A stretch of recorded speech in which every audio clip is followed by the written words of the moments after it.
ನಮಸ್ತೆ ಎಲ್ಲರಿಗೂ, welcome to HR K official YouTube channel. ನಾನಿವತ್ತು ಹೊಸ KSRTC ಪ್ಯಾಕೇಜ್ ಜೊತೆ ನಿಮ್ಮ ಮುಂದೆ ಬಂದಿದ್ದೇನೆ. ಈ ಪ್ಯಾಕೇಜ್ ಹೆಸರು KSRTC Melkote package. Every weekend ಇರುತ್ತೆ.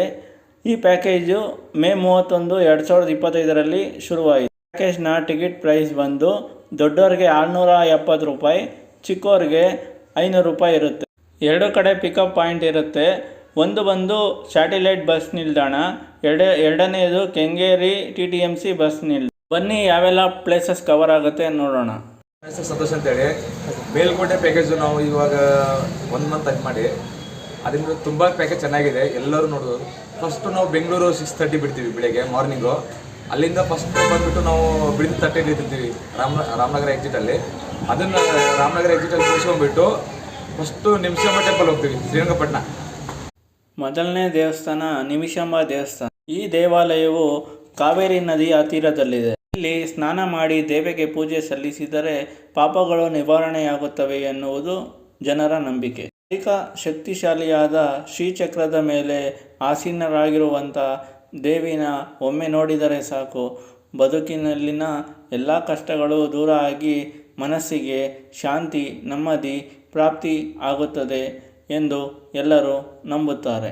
ಈ ದೇವಾಲಯವು ಶ್ರೀರಂಗಪಟ್ಟಣದಿಂದ ಸುಮಾರು 2 ಕಿಲೋಮೀಟರ್ ದೂರದಲ್ಲಿದೆ. ಪ್ರತಿ ಹುಣ್ಣಿಮೆಯಂದು ವಿಶೇಷ ಪೂಜೆಗಳು ನಡೆಯುತ್ತದೆ. ನವರಾತ್ರಿಯಲ್ಲಿ ದುರ್ಗಾ ಹೋಮ, ಚಂಡಿಕಾ ಹೋಮ ಆಚರಣೆಗಳು ಮತ್ತು ವಿಜಯದಶಮಿ ದಿನದಂದು ದೇವಿಗೆ ವಿಶೇಷ ಪೂಜೆಯನ್ನು ಮಾಡಲಾಗುತ್ತದೆ. ಶಿವರಾತ್ರಿ, ಯುಗಾದಿ, ದೀಪಾವಳಿಯಂತಹ ಪ್ರಮುಖ ಹಬ್ಬಗಳಂದು ವಿಶೇಷ ಪೂಜೆಯನ್ನು ನಡೆಸಲಾಗುತ್ತದೆ. ದೇವಾಲಯದ ಪಕ್ಕದಲ್ಲಿ ಕಾವೇರಿ ನದಿ ಇದೆ. ಈ ನದಿಯು ಪ್ರವಾಸಿಗರನ್ನು ಮತ್ತಷ್ಟು ಆಕರ್ಷಿಸುತ್ತದೆ. ನಾವಿವಾಗ ಶ್ರೀರಂಗಪಟ್ಟಣದ ಪ್ರಸಿದ್ಧ ಆದಿರಂಗ ಕ್ಷೇತ್ರ ಎಂದೇ ಪ್ರಸಿದ್ಧಿಯಾಗಿರುವ ಶ್ರೀ ರಂಗನಾಥ ಸ್ವಾಮಿ ದೇವಾಲಯಕ್ಕೆ ಬಂದಿದ್ದೇವೆ. ರಂಗನಾಥ ಸ್ವಾಮಿ ದೇವಸ್ಥಾನವನ್ನು ಹಿಂದೂ ದೇವರಾದ ರಂಗನಾಥನಿಗೆ ಅಥವಾ ವಿಷ್ಣುವಿಗೆ ಸಮರ್ಪಿಸಲಾಗಿದೆ. ಇದು ರಂಗನಾಥನ ಭಕ್ತರಿಗಾಗಿ ಕಾವೇರಿ ನದಿಯ ಉದ್ದಕ್ಕೂ ಅಗಲಿದೆ. ಈ ಕ್ಷೇತ್ರವು ಶ್ರೀ ವೈಷ್ಣವರ 5 ಪ್ರಮುಖ ಯಾತ್ರಾ ಸ್ಥಳಗಳಲ್ಲಿ ಒಂದಾಗಿದೆ. ಈ 5 ಪವಿತ್ರ ಸ್ಥಳಗಳನ್ನು ಒಟ್ಟಾಗಿ ದಕ್ಷಿಣ ಭಾರತದಲ್ಲಿ ಪಂಚರಂಗ ಕ್ಷೇತ್ರಗಳು ಎಂದು ಕರೆಯಲಾಗುತ್ತದೆ. ಶ್ರೀರಂಗಪಟ್ಟಣವು ಅಪ್ಸ್ಟ್ರೀಮ್ನಿಂದ ಪ್ರಾರಂಭವಾಗುವ ಮೊದಲ ದೇವಾಲಯವಾಗಿರುವುದರಿಂದ ದೇವತೆಯನ್ನು ಆದಿರಂಗ ಅಥವಾ ಮೊದಲ ರಂಗ ಎಂದು ಕರೆಯಲಾಗುತ್ತದೆ. ಶ್ರೀರಂಗಪಟ್ಟಣವು ದೇವಾಲಯದಿಂದ ತನ್ನ ಹೆಸರನ್ನು ಪಡೆದುಕೊಂಡಿದೆ. ಇದು ಕಾವೇರಿ ನದಿಯ ದ್ವೀಪದಲ್ಲಿದೆ. ದೇವಾಲಯವು ಪ್ರವೇಶದ್ವಾರದ ಮೇಲೆ ಭವ್ಯವಾದ ಗೋಪುರವನ್ನು ಹೊಂದಿದೆ. ಅದರ ಪರದಿಯ ಸುತ್ತಲೂ 2 ದೊಡ್ಡ ಕೇಂದ್ರೀಕೃತ ಆಯತಾಕಾರದ ಆವರಣಗಳನ್ನು ಹೊಂದಿದೆ. ಗರ್ಭಗೃಹದ ಪ್ರವೇಶದ್ವಾರವು ಸ್ತಂಭಾಕಾರದ ಸಭಾಂಗಗಳ ಮೂಲಕ ಮಂಟಪ ಇದೆ. ದೇವಾಲಯದಲ್ಲಿ 24 ಸುಂದರ ಕಂಬಗಳಿದ್ದು ಪ್ರತಿಯೊಂದರ ಮೇಲೆ ವಿಷ್ಣುವಿನ 24 ರೂಪಗಳು ಕೆತ್ತಲ್ಪಟ್ಟಿದೆ. ಬಹಳವೇ ಅಪರೂಪಗಳಲ್ಲಿ ಆಲಯದ ಒಳಗೆ ಭೂದೇವಿ, ಬ್ರಹ್ಮ, ನರಸಿಂಹ, ಶ್ರೀನಿವಾಸ, ಗರುಡ, ರಂಗನಾಯಕಿ ಮತ್ತು ಆಳ್ವಾರ್ ಸಂತನಿಗೆ ಮೀಸಲಾದ ಸಣ್ಣ ದೇವಾಲಯವೂ ಇದೆ. ಸಮುದ್ರದಲ್ಲಿ ಮಧ್ಯರಂಗ ಮತ್ತು ತಮಿಳುನಾಡಿನಲ್ಲಿ ಅಂತ್ಯರಂಗ ದೇವಾಲಯವಿದೆ. ಇದು ಶ್ರೀರಂಗಪಟ್ಟಣದ ಪ್ರಸಿದ್ಧ ಕ್ಷೇತ್ರವಾಗಿ ಇದೆ. ನಾವಿವಾಗ ಕಲ್ಲಹಳ್ಳಿಯಲ್ಲಿರುವ ಪ್ರಸಿದ್ಧವಾದ ಭೂವರಾಹ ಸ್ವಾಮಿ ದೇವಸ್ಥಾನಕ್ಕೆ ಬಂದಿದ್ದೇವೆ. ಈ ದೇವಾಲಯವು ಮಂಡ್ಯ ಜಿಲ್ಲೆ KR ಪೇಟೆ ತಾಲೂಕಿನ ಕಲ್ಲಹಳ್ಳಿ ಹೇಮಾವತಿ ನದಿಯ ತೀರದಲ್ಲಿದೆ. ಕಲ್ಲಹಳ್ಳಿಯ ಭೂವರಾಹ ಸ್ವಾಮಿ ದೇವಾಲಯವು ವಿಷ್ಣುವಿನ 3ನೇ ಅವತಾರವಾದ ವರಾಹಸ್ವಾಮಿಗೆ ಸಮರ್ಪಿತವಾಗಿದೆ. ಈ ದೇವಾಲಯವು 18 ಅಡಿ ಎತ್ತರದ ಬೂದು ಕಲ್ಲಿನಿಂದ ಮಾಡಿದ ವರಾಹಸ್ವಾಮಿಯ ವಿಗ್ರಹವನ್ನು ಹೊಂದಿದೆ. ಇದು ಹೇಮಾವತಿ ನದಿಯ ದಡದಲ್ಲಿದೆ ಮತ್ತು ಹೊಯ್ಸಳ ರಾಜ ವೀರಬಳ್ಳದಿಂದ ನಿರ್ಮಿಸಲ್ಪಟ್ಟಿದೆ ಎಂದು ನಂಬಲಾಗಿದೆ. ಈ ದೇವಾಲಯದ ಇತಿಹಾಸಕ್ಕೆ ಬಂದರೆ, ಈ ದೇವಾಲಯವು ಸುಮಾರು 2500 ವರ್ಷಗಳಿಗಿಂತ ಹೆಚ್ಚು ಹಳೆಯದು ಎಂದು ಹೇಳಲಾಗುತ್ತದೆ. ಈ ಪ್ರದೇಶವು ಪುಣ್ಯಕ್ಷೇತ್ರ ಅಥವಾ ಪವಿತ್ರ ಪ್ರವೇಶವೆಂದು ಹೇಳಲಾಗುತ್ತದೆ. ಇಲ್ಲಿ ಗೌತಮ ಮಹರ್ಷಿಯ ಸಾಲಿಗ್ರಾಮವನ್ನು ಪೂಜಿಸುತ್ತಾರೆ.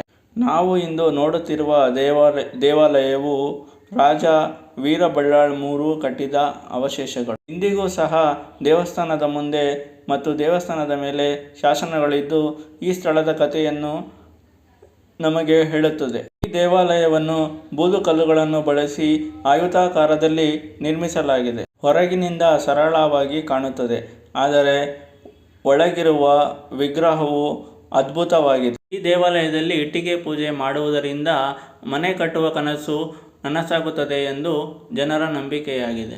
ಈ ದೇವಾಲಯದಿಂದ ಮಣ್ಣು ಅಥವಾ ಮರಳನ್ನು ತೆಗೆದುಕೊಂಡು ಪೂಜೆಗೆ ನೀಡಲಾಗುತ್ತದೆ. ಹೀಗೆ ಮಾಡುವುದರಿಂದ ಬಾಕಿ ಇರುವ ಕೆಲಸಗಳು ಪೂರ್ಣಗೊಳ್ಳುತ್ತದೆ ಎಂದು ನಂಬಲಾಗಿದೆ. ಈ ದೇವಾಲಯದಲ್ಲಿ ಉಚಿತ ಅನ್ನ ದಾಸೋಹ ಕಾರ್ಯಕ್ರಮವೂ ಕೂಡ ಇದೆ. ದೇವಾಲಯದ ಆವರಣದಲ್ಲಿ ಇಟ್ಟಿಗೆಗಳು ಮತ್ತು ಮರಳನ್ನು ಮಾರಾಟ ಮಾಡಲಾಗುತ್ತದೆ.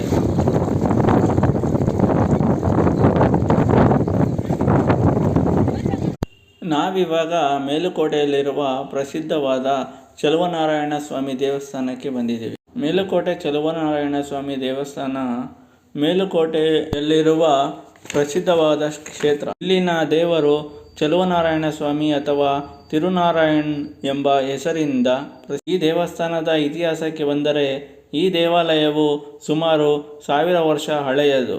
ಶ್ರೀ ರಾಮಾನುಜಾಚಾರ್ಯರು ಇಲ್ಲಿ ಪೀಠ ಸ್ಥಾಪಿಸಿ ಧರ್ಮ ಚಟುವಟಿಕೆ ನಡೆಸಿದರು. ಈ ದೇವರ ಮೂರ್ತಿಯನ್ನು ಶ್ರೀರಾಮನು ಶ್ರೀಕೃಷ್ಣನು ಪೂಜಿಸಿದ ಉತ್ಸವ ಮೂರ್ತಿ ಎಂದು ನಂಬಿಕೆ. ಪ್ರತಿ ವರ್ಷ ಈ ಕ್ಷೇತ್ರದಲ್ಲಿ ವೈರಮುಡಿ ಉತ್ಸವ ಇಲ್ಲಿನ ಪ್ರಮುಖ ಹಬ್ಬ. ದೇವಾಲಯದ ದಂತಕಥೆಯ ಪ್ರಕಾರ ಈ ಸ್ಥಳವು ಬ್ರಹ್ಮನಿಂದ ವಿಷ್ಣುವಿನ ಪೂಜಾ ಸ್ಥಳವಾಗಿತ್ತು. ಈಗಿನ ರೂಪದಲ್ಲಿ ದೇವಾಲಯವನ್ನು 11ನೇ ಶತಮಾನದಲ್ಲಿ ನಿರ್ಮಿಸಲಾಗಿತ್ತು. ಈ ದೇವಾಲಯವು ರಾಮಾನುಜರೊಂದಿಗೆ ಸಂಬಂಧವನ್ನು ಹೊಂದಿದೆ ಮತ್ತು ಮೈಸೂರು ರಾಜರಿಂದ ಹಲವಾರು ದತ್ತಿಗಳನ್ನು ಪಡೆದಿದೆ. ವೈರಮುಡಿ ಹಬ್ಬವನ್ನು ಪ್ರತಿ ವರ್ಷ ಮಾರ್ಚ್ನಲ್ಲಿ ಮಾತ್ರ ಆಚರಿಸಲಾಗುತ್ತದೆ ಮತ್ತು ಭೇಟಿ ನೀಡಲು ಇದು ಉತ್ತಮ ಸಮಯವಾಗಿದೆ.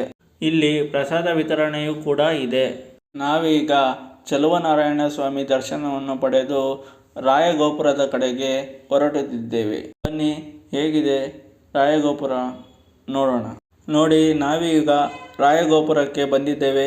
ಇದು ದೊಡ್ಡ ಗೋಪುರ. ಇದು ಒಂದು ಅಪೂರ್ಣ ವಾಸ್ತುಶಿಲ್ಪದ ಉದಾಹರಣೆಯಾಗಿದೆ. ವಿಜಯನಗರದ ಕಾಲದ ರಾಯರು ಇದನ್ನು ಕಟ್ಟಲು ಪ್ರಾರಂಭಿಸಿದರೂ ಪೂರ್ಣವಾಗಿ, ಆದರೆ ಅದರ ಸ್ಥೂಲ ಶಿಲ್ಪಕಲೆಯು ಮತ್ತು ದೃಢವಾದ ರಚನೆ ನೋಡಿ ಆಶ್ಚರ್ಯವಾಗುತ್ತದೆ. ಗೋಪುರದ ಮೇಲಿಂದ ಮೇಲುಕೋಟೆ ಊರಿನ ಸುಂದರ ನೋಟ ಕಾಣಬಹುದು. ಇದು ಫೋಟೋ ತೆಗೆದುಕೊಳ್ಳಲು ಬಹಳ ಪ್ರಸಿದ್ಧ ಸ್ಥಳವೂ ಆಗಿದೆ. ಗೋಪುರವು ವಿಜಯನಗರದ ಕಾಲದ ರಾಜರಿಂದ ನಿರ್ಮಾಣ ಪ್ರಾರಂಭವಾದ ಬಹುಶಃ ಅಪೂರ್ಣ ಗೋಪುರ. ಶಿಲ್ಪಕಲೆಯ ಗಂಭೀರತೆ ಮತ್ತು ಶಕ್ತಿಯ ಚಿಹ್ನೆಯಾಗಿ ಇಂದಿಗೂ ನಿಂತಿದೆ. ಇದನ್ನು ಮೇಲಿನಿಂದ ನೋಡಿದರೆ ಮೇಲುಕೋಟೆ ಊರಿನ ಸಂಪೂರ್ಣ ದೃಶ್ಯ ಕಾಣಬಹುದು. ಈ ಸ್ಥಳವು ಇತಿಹಾಸ ಮತ್ತು ಫೋಟೋಗ್ರಾಫರ್ಗಳಿಗೆ ಆಕರ್ಷಣೀಯ ಸ್ಥಳ. ನಾವಿವಾಗ ಅಕ್ಕತಂಗಿ ಕೊಳಕ್ಕೆ ಬಂದಿದ್ದೇವೆ. ಇದು ಈ ದೇವಾಲಯದ ಬಳಿ ಇರುವ 2 ಪವಿತ್ರ ಕೆರೆಗಳು. ಈ ಅಕ್ಕತಂಗಿಯ ಕಥೆಗೆ ಬಂದರೆ, ಮೇಲುಕೋಟೆಯಲ್ಲಿ ಇದ್ದ ಅಕ್ಕ ಮತ್ತು ತಂಗಿ ಎಂಬ ಇಬ್ಬರು ಸಹೋದರಿಯರಿದ್ದರು. ದೇವಾಲಯದ ಸೇವೆ ಮಾಡುವ ನಿಷ್ಠಾವಂತ ಭಕ್ತರಾಗಿದ್ದರು. ಅವರಿಗೆ ತೀರ್ಥ ತರಲು ಈ ಕೊಳಗಳಲ್ಲಿ ಸ್ನಾನ ಮಾಡುತ್ತಿದ್ದರಂತೆ. ಧರ್ಮಪರ ಜೀವನ ಸಾಗಿಸುತ್ತಿದ್ದರು. ಭಕ್ತಿ ಭಾವದಿಂದ ಈ ಕೊಳಗಳು ಪ್ರಸಿದ್ಧಿ ಪಡೆದವು. ಇಂದೂ ಸಹ ಭಕ್ತರು ಈ ಕೊಳದಲ್ಲಿ ತೀರ್ಥ ಸ್ನಾನ ಮಾಡಿ ದೇವರ ದರ್ಶನಕ್ಕೂ ಹೋಗುತ್ತಾರೆ. ಇವೆಲ್ಲವನ್ನು ನೋಡಿಕೊಂಡು ನಾವು ಸಂಜೆ 5:30ಕ್ಕೆ ಹೊರಟು ಮಾರ್ಗ ಮಧ್ಯೆ ಟೀ ಕಾಫಿಗೆ ನಿಲ್ಲಿಸುತ್ತಾರೆ. ಇಲ್ಲಿ 20 ನಿಮಿಷ ಟೈಮ್ ಕೊಡ್ತಾರೆ. ಅದಾದ ನಂತರ 2 ಡ್ರಾಪ್ ಪಾಯಿಂಟ್ಗಳಾದ ಕೆಂಗೇರಿ TTMC ಬಸ್ ನಿಲ್ದಾಣದಲ್ಲಿ ಇಳಿಯಬಹುದು ಮತ್ತು ಕೊನೆಯ ನಿಲ್ದಾಣ ಸ್ಯಾಟಿಲೈಟ್ ಬಸ್ ನಿಲ್ದಾಣ. ಈ ವಿಡಿಯೋ ಇಷ್ಟವಾಗಿದ್ದಲ್ಲಿ ಸಬ್ಸ್ಕ್ರೈಬ್ ಮಾಡಿ, ಲೈಕ್ ಮಾಡಿ, ಶೇರ್ ಮಾಡಿ ಮತ್ತು ಮತ್ತಷ್ಟು ವಿಡಿಯೋಸ್ಗಳಿಗಾಗಿ ನಮ್ಮ ಚಾನಲನ್ನು ಸಬ್ಸ್ಕ್ರೈಬ್ ಮಾಡಿ. ಧನ್ಯವಾದಗಳು.